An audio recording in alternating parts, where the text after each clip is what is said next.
Hello everyone, how to rename file or folder in Windows 11. Here I have a Word document with the name Document 1. I also have a folder with the default name New Folder.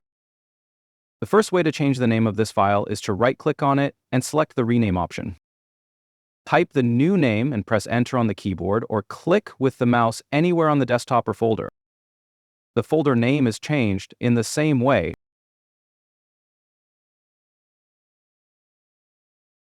Another option is to select the file or folder and press F2 on your keyboard. Rename, press Enter, and it's done. Same goes for the folder.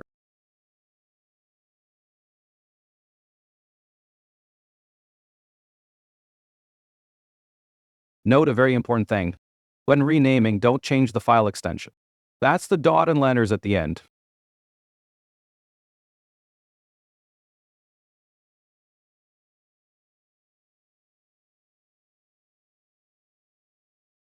If you do that, Windows won't be able to recognize the file or link it to the right program, so the file won't open.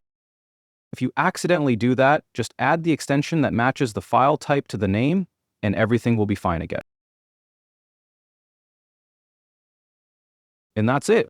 Thank you for watching. Please subscribe and see you next time.